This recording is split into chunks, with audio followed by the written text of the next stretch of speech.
അസ്സലാമു അലൈക്കും പ്രിയ സഹോദരങ്ങളെ. ഫൈസൽ മൗലവിയോടൊരു ചോദ്യം.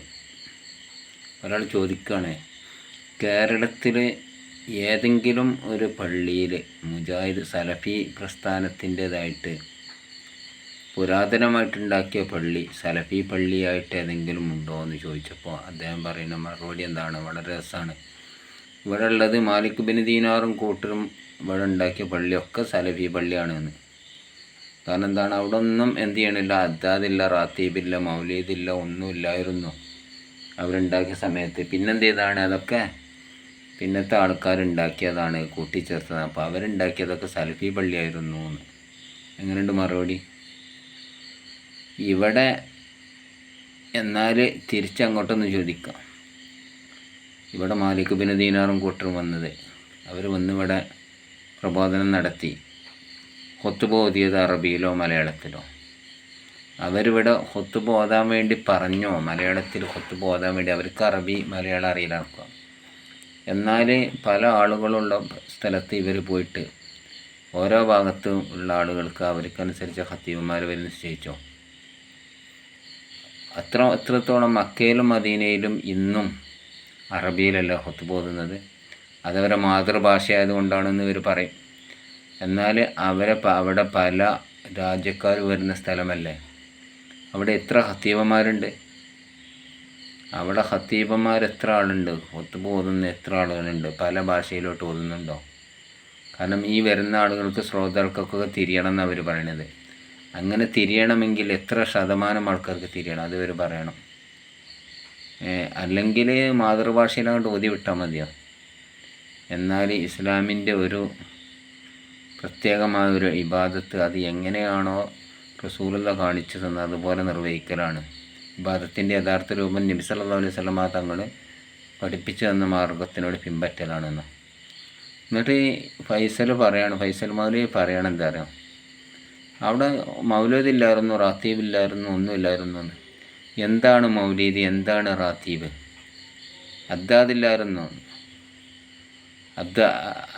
അദ്ദാദ് റാത്തീബ് എന്ന് പറയുന്നത് അത് അദ്ദേഹത്തിൻ്റെ പേരുകൊള്ള ചേർത്തിയിട്ടാണ് അദ്ദേഹം പതിവാക്കി പോരുന്നതെന്നാണ്.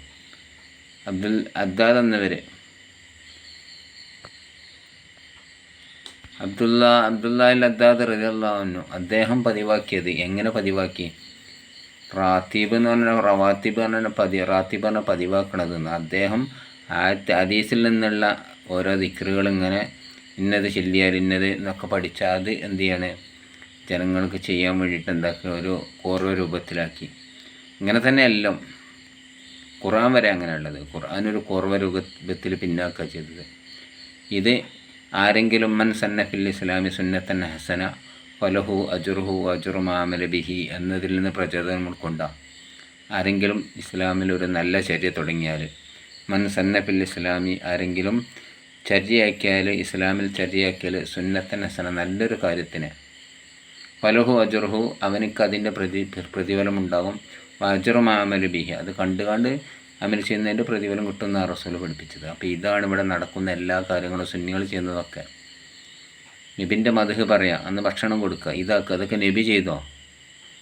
ഞങ്ങളൊന്ന് ചിന്തിച്ച് നോക്കിയാണ്. നബി പറയാം, എൻ്റെ ഈ മൗലൂദ് നിങ്ങൾ ചൊല്ലിക്കോളി, എൻ്റെ മഹത്വങ്ങൾ ചൊല്ലിക്കോളി എന്ന് നബി പറയോ? റസൂലുള്ള പറയാം, ഞാൻ വരുമ്പോൾ നിങ്ങൾ എഴുന്നേറ്റിക്കണം എന്ന് നബി പറയോ?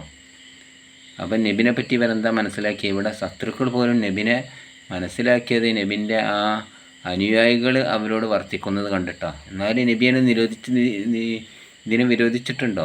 നബിൻ്റെ മേലും മദ്ഹ് പറഞ്ഞ ഹസ്സാൻ എന്നവർക്ക് എന്താണ് പുറപ്പെടുത്ത് കൊടുക്കുക ചെയ്തത്? മദ്ഹ് ചെല്ലിയതോടെ എന്നാൽ മദ്ഹ് ചെല്ലാൻ പാടില്ല എന്ന് പറഞ്ഞ് വിരോധിച്ചോ? ഇപ്പോൾ ഈ രൂപത്തിൽ, ഇന്നത്തെ രൂപത്തിൽ എന്ന് പറഞ്ഞാൽ ഓരോ കാലത്തിനനുസരിച്ച് കാലത്തിൻ്റെ അറിയോ, നമ്മൾ ചെയ്യുന്ന പ്രവൃത്തികളിൽ മാറ്റം വരും. ഇവരിപ്പോൾ ഇവിടെ നമ്മൾ മദ്രസ പഠിപ്പിക്കുന്നത്, നബിൻ്റെ കാലത്ത് മദ്രസ പഠിപ്പിക്കുന്ന പോലെ ഒരു ഓത്തുപള്ളി അവിടെ നിന്ന് പഠിപ്പിച്ച പോലെയാണ് അന്ന് സിലബസൊക്കെ അന്നുണ്ടോ? നബി പറഞ്ഞു കൊടുക്കുക, അവർ കേൾക്കുക, ഇത്രയല്ലേ ഉള്ളൂ.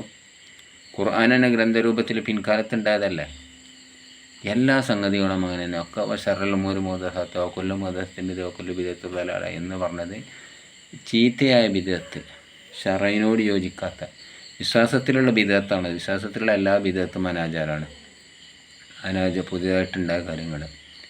എന്നാൽ ഇസ്ലാമിൻ്റെ പ്രമാണബദ്ധമായ പുതിയ കാര്യങ്ങളാണെന്ന് ചെയ്തുകൊണ്ടിരിക്കുന്നതൊക്കെ പള്ളി ഉണ്ടാക്കുക, മദ്രസ ഉണ്ടാക്കുക, എന്നതുപോലെ മൗലിദ് കഴിക്കുക, പൊതുയോഗങ്ങൾ നടത്തുക, എന്നതുപോലെ ഘോഷയാത്ര നടത്തുക, ഇത് എന്നതുപോലെ സലഫി ഫെസ്റ്റ് നടത്തുക, ഇതൊക്കെ എന്താണ് പുതിയ വിധത്തായിട്ടാണ്. അതൊരു വിഭാഗത്തിൻ്റെ ആയിട്ടല്ല. ഇത് മനസ്സിലാക്കിയാൽ തന്നെ ഇതൊക്കെ പറ്റണതാണെന്നും സുന്നത്താണെന്നും മഹാന്മാർ പഠിപ്പിച്ചത്. ഇവർക്കൊക്കെ എവിടെ നിന്നാണ് കിട്ടിയതെന്ന് വെച്ചാൽ ഗവേഷണയോഗ്യരായ ഇമാമികൾ അവർ രേഖപ്പെടുത്തി വെച്ചതാണ്. അവർക്ക് ലക്ഷക്കണക്കിന് ഹദീസ് മനപ്പാടുള്ള ആളുകളാണ്. ഹാഫിദ് എന്ന് പറയണമെങ്കിൽ തന്നെ 1 ലക്ഷം ഹദീസ് മനപ്പാടാണ്. ഇങ്ങനത്തെ ആളുകളൊക്കെ ഇതൊക്കെ എന്താണ് പുണ്യകർമ്മമാണെന്ന് പറഞ്ഞാൽ അവിടെ സുന്നികളൊന്നും ചെയ്യുന്നില്ല, അതല്ലാത്തൊന്നും ചെയ്യണില്ല. അപ്പോൾ ഇതൊക്കെ മനസ്സിലാക്കിക്കൊണ്ട് ഇതൊക്കെ ചെയ്യുന്ന ആൾക്കാരെ ജാതിയിൽ നിന്ന് പുറത്താക്കാം. മുശ്രിക്ക് ഷിർക്കിൽ കുറഞ്ഞിട്ട് ഇവർക്കൊന്നുമില്ല. ഇർത്തഖബത്ത് ചെല്ലിയ ഷിർക്കും തൗഹീദും വിശ്വാസത്തിനോട് വലിയ ചെല്ലിയാലല്ല ഷിർക്ക് വരുന്നത്. നബിനോട് ആവലാതി ബോധിപ്പിച്ചു, നബി എന്നെ രക്ഷിക്കണമെന്ന് നമ്മൾ പറഞ്ഞു. നബി രക്ഷിക്കുക, നബി സ്വയം രക്ഷിക്കുക എന്നല്ല അള്ളാഹിൻ്റെ റസൂൽ എന്ന് പറയുന്നത്. അള്ള രക്ഷിക്കുന്ന അള്ളാഹിൻ്റെ റസൂൽ, അള്ളാഹിൻ്റെ ഔലിയ എന്നാണ് പറയുന്നത്, അല്ലാതെ അള്ളയാണെന്നല്ല പറയുന്നത്. നബിയുല്ലാഹിന്ന് അള്ളാഹിൻ്റെ നബി, റസൂലുള്ള അള്ളാഹിൻ്റെ റസൂൽ, ഈ വിശ്വാസത്തോടു കൂടെ നമ്മൾ പറയുന്നത്, അല്ലാതെ അള്ളാഹെന്നല്ല പറയുന്നത്. അള്ളാഹ് പറഞ്ഞ ഉടനെ മുശ്രിക്കായില്ല. പറയൽ കൊണ്ടല്ലല്ലോ, അവന് ഹൃദയത്തിലുള്ളതെന്ന് നോക്കുക. ഇവിടെ ഒരാളും ഇവിടെ നബിനെ എന്താക്കുന്നില്ല, അല്ലയോ അള്ളാഹിനോട് സാമ്യപ്പെടുത്തുന്നോ ചെയ്യുന്നില്ല. റസൂലുള്ളാഹിന്ന് അള്ളാഹിൻ്റെ റസൂലെന്ന്. അപ്പോൾ ഈ ബാലപാഠമെങ്കിലും അറിഞ്ഞുകൊണ്ട് പരിശുദ്ധമായ ഈ റബീഉൽ അവ്വലിൽ നമ്മൾ ചെയ്യുന്ന എല്ലാ കാര്യങ്ങളും പുണ്യകർമ്മമാണ്. ഈ പല മഹാന്മാരും റസൂലുള്ളാഹി സ്വല്ലല്ലാഹു അലൈഹി വസല്ലമ തങ്ങളെ എങ്ങനെയാണ് അവർ കാത്തത്? അവരെ ശരീരത്തിനേക്കാളും അമ്പക്ക് വരുമ്പോൾ എന്താണ് സ്വന്തം ശരീരം കൊണ്ടാണ് തടുക്കുക ചെയ്യുന്നത്. ഇത്രക്കും നബിനെ ഇഷ്ടപ്പെട്ട ആളുകൾ നമ്മൾ ആ നബിനെ കണ്ടിട്ടില്ലെങ്കിലും ആ നബിയോടുള്ള സ്നേഹം പ്രകടിപ്പിച്ചു. അവിടുത്തെ ഇവിടെ ഇങ്ങനൊരു പ്രവാചകൻ ജനിച്ചിരുന്നു എന്ന് ജനങ്ങളോട് പറയുന്നതിലാണ് ഇപ്പോൾ ഒരു തെറ്റ് കാണുന്നതെങ്കിൽ, ഇവിടെ ഗാന്ധി ജയന്തി മറ്റുള്ള ജയന്തികളൊക്കെ ഇവർ ആഘോഷിക്കുന്നു, നബിൻ്റെത് ചെയ്യാൻ പാടില്ല. കാരണം അത് നബിൻ്റെ ജന്മദിനം ആഘോഷിച്ചോളി എന്ന് പറഞ്ഞിട്ടില്ലല്ലോ. പക്ഷെ നബിനോട് ചോദിച്ചു തിങ്കളാഴ്ചത്തെ നോമ്പിനെ പറ്റി, എന്താ നബിയെ തിങ്കളാഴ്ച നോമ്പെടുക്കാൻ കാരണം എന്ന് വെച്ചാൽ ഫീഹി മുലിത്തു, ഈ തിങ്കളാഴ്ച തന്നെ പ്രസവിക്കപ്പെട്ടു എന്ന്. അള്ള ചെയ്ത നിയമത്തിന് നന്ദി ചെയ്യണത്. നബിനെ സൃഷ്ടിച്ചിട്ടില്ലായിരുന്നെങ്കിൽ ലോകം തന്നെ സൃഷ്ടിക്കുമായിരുന്നില്ല എന്ന്. അപ്പോൾ ഈ നബി വന്നത് റഹ്മത്തുൽ ആലമീനാണ്, ലോകത്തിന് മുഴുവനും റഹ്മത്തായിട്ടാണ്. അപ്പോൾ ഈ റഹ്മത്തുൽ ആലമീനായ നബിനെ നമ്മൾ സ്മരിക്കണ്ടേ? ഇതൊന്നും പാടില്ല എന്ന് പറയുന്ന മണ്ടന്മാർ, ഇവർക്ക് ദീനുമായിട്ട് എന്ത് ബന്ധമുള്ളത്? എന്നിട്ട് എന്താണ് അറിയുക, ഇവരെല്ലാം എല്ലാ മുസ്ലിമീങ്ങളും മുശ്രിക്കാക്കിയിട്ട് പോലും മാത്രം മുസ്ലിമീങ്ങൾ, ബാക്കിയുള്ളവരൊക്കെ മുശ്രിക്ക്. ശിർക്കും തൗഹീദും വിശ്വാസത്തിനോട് ബന്ധിച്ചതാണ് എന്നിവർക്കറിയില്ല. ഇവിടെ സംവാദം നടക്കണം തന്നെ എന്താണ് നിങ്ങൾ ജാതിന്ന് പുറത്താണെന്ന് തെളിയിക്കുന്നുണ്ട്. എന്നിട്ടോട് തെളിയിക്കാൻ കഴിയണം. കാരണം തെളിയിക്കാൻ എങ്ങനെ കഴിയണം? എൻ്റെ വിശ്വാസം എൻ്റെ ഹൃദയത്തിലുള്ളതല്ലേ, ശിർക്കും തൗഹീദും വിശ്വാസത്തിനോട് ബന്ധിച്ചല്ലേ.